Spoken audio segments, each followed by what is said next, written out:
In this movie, I'm going to show you how to align the center of a shape to an unspecified location. This is a very helpful trick, the kind of thing you do all the time inside of Illustrator. But to correctly understand what I'm talking about, I need to set things up a little bit. I've saved my progress as 2roundedrectangles.ai. I'm zoomed in on the left side of these ellipses. And using my black arrow tool, I'm going to partially marquee these ellipses so that I select just the ellipses and nothing more. Notice this anchor point right there, which is the leftmost anchor point in the largest ellipse. And next door here is the leftmost anchor point in the next ellipse inward. I want to align these rounded rectangles, the center of these two rectangles, at precisely this location. So in other words, midway between these two anchor points. Problem is, there is nothing identifying that location. There is no center point I can assign there. There is no anchor point. There is no anything. There is no automatic alignment function that's going to make that happen. So what in the world do you do? And you can imagine this is the kind of thing you might want to do a lot. Well, we'll start things off by aligning the rounded rectangles themselves. So make sure, if you're working along with me, that Smart Guides is turned on here inside the View menu. If not, go ahead and choose the command. And then I'm going to click on the path outline of the smaller of the two rounded rectangles. I can see the center point. I'll go ahead and drag the shape by its center point until I see the word center right there.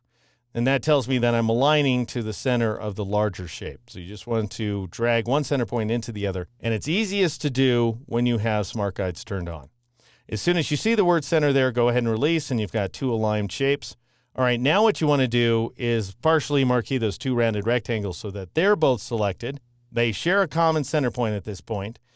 Now comes the tricky part. We want to drag that center point until we find that point along the edge. Seeing all this kind of good, Smart Guide action going on here. So that indicates to me that I've made it work. However, just to make sure, I'm going to partially marquee the ellipses again, and I can see I'm off. I'm looking for this point right there.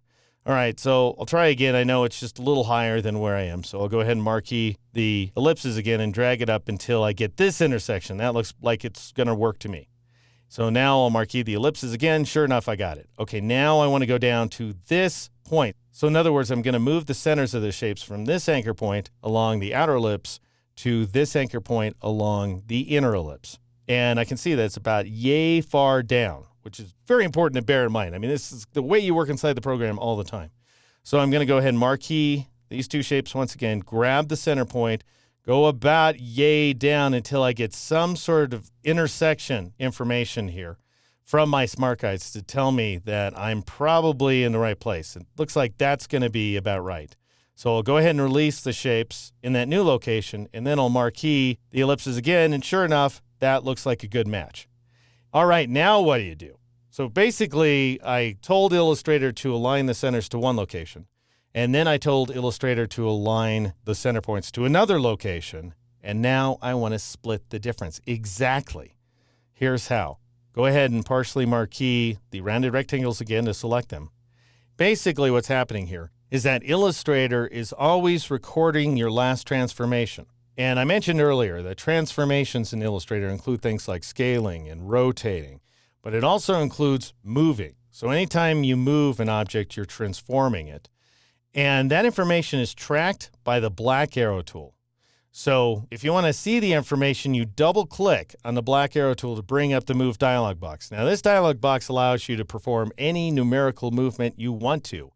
However, it also tracks the last movement. So what it's telling me is just that last time I moved from one anchor point to another along the ellipses, I went ahead and moved the rounded rectangles 20.842.8 points, whatever, horizontally, that is to the right, and then vertically 15.8096 points downward.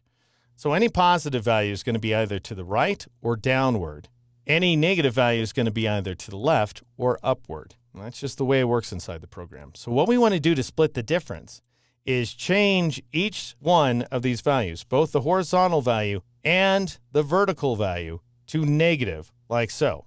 And then if you turn on the preview checkbox, you'll see that the rounded rectangles jump back to their previous position. Here's the trick. Now what you want to do is add a /2 after the horizontal value, and then add a /2 after the vertical value, and you split the exact difference between those two anchor points. Then click OK, and you have those rectangles exactly aligned in place.